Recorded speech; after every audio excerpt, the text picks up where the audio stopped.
July 26. మనుష్యునికిని వాని తండ్రికిని, కుమార్తెకును ఆమె తల్లికిని, కోడలికిని ఆమె అత్తకును విరోధము పెట్టవచ్చితిని. ఒక మనుష్యుని ఇంటివారే అతని శత్రువులగుదురు.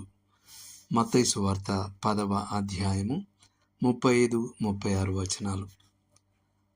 మన ప్రభువు ఇక్కడ తన రాకడ యొక్క ప్రత్యక్ష ఉద్దేశం గురించి కాకుండా దానివల్ల కలిగే అనివార్యమైన ఫలితం గురించి మాట్లాడుతున్నాడు. ఎవరైనా తనను వెంబడించాలని నిర్ణయించుకున్నప్పుడు వారు తమ బంధువులు మరియు స్నేహితుల నుండి తీవ్రమైన వ్యతిరేకతను ఎదుర్కోవలసి వస్తుందని ఆయన చెప్తున్నారు. ఆ భావంలో ఆయన సమాధానమును కాదు, ఖడ్గమునే తీసుకువచ్చాడు. 34వ వచనం. చరిత్ర ఈ ప్రవచనాన్ని నెరవేర్చింది. ప్రజలు ఎక్కడైతే జీవం గల, ప్రేమగల రక్షకుని వైపు తిరిగారో అక్కడ వారు నింద మరియు శత్రుత్వాన్ని ఎదుర్కొన్నారు. వారిని ఎగతాళి చేశారు, వారసత్వం నుండి వెలివేశారు, ఇంటి నుండి గెంటివేశారు, ఉద్యోగాల నుండి తొలగించారు మరియు అనేక సందర్భాల్లో హత్య చేశారు. ఈ వ్యతిరేకత పూర్తిగా హేతుబద్ధం కానిది. ఇక్కడ ఒక తండ్రి ఉన్నాడు, అతని కుమారుడు మాదక ద్రవ్యాలకు బానిస. కానీ ఇప్పుడు ఆ కుమారుడు మాదక ద్రవ్యాలను విడిచిపెట్టి చురుకుగా క్రీస్తును సేవిస్తున్నాడు. ఆ తండ్రి సంతోషిస్తాడని మీరు అనుకుంటారు, కానీ లేదు. అతడు తీవ్రమైన కోపంతో ఉన్నాడు. తన కుమారుడు మునుపట్లాగే ఉంటే బాగుండేదని అతను బహిరంగంగా ఒప్పుకుంటాడు.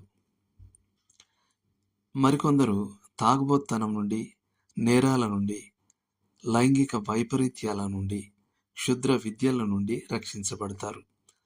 తమ బంధువులు ఆనందపడటమే కాకుండా తాము కూడా క్రైస్తవులు అవ్వాలని కోరుకుంటారని వారు అమాయకంగా అనుకుంటారు.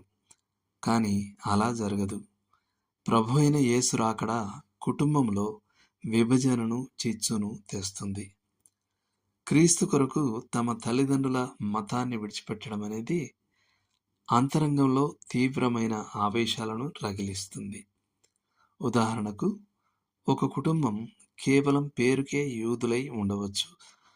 అయినప్పటికీ ఆ కుటుంబంలోని ఒక సభ్యుడు క్రైస్తవునిగా మారితే అది హింసాత్మకమైన భావోద్వేగాలను ప్రేరేపిస్తుంది. అలా మారిన వ్యక్తిని ద్రోహి అని, విశ్వాసఘాతకుడు అని పిలుస్తారు మరియు యూదుల శత్రువైన హిట్లర్తో కూడా పోలుస్తారు. క్రైస్తవుల విన్నపాలు, విజ్ఞాపనలు వారి చెవులకే చేరతాయి.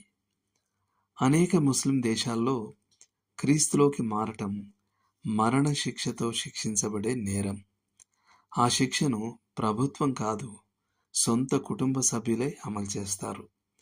ఉదాహరణకు, భార్య తన భర్త ఆహారంలో పగిలిన గాజు ముక్కల్ని కలపవచ్చు.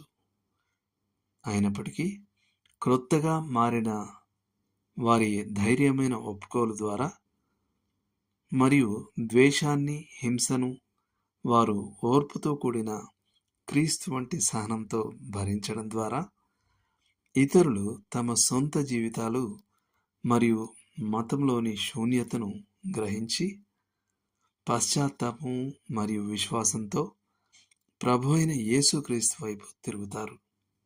ఈ విధంగా వ్యతిరేకత ద్వారా సంఘ సభ్యుల సంఖ్య పెరుగుతుంది, హింస ద్వారా వృద్ధి చెందుతుంది. దేవుడు మిమ్మును దీవించునుగాక.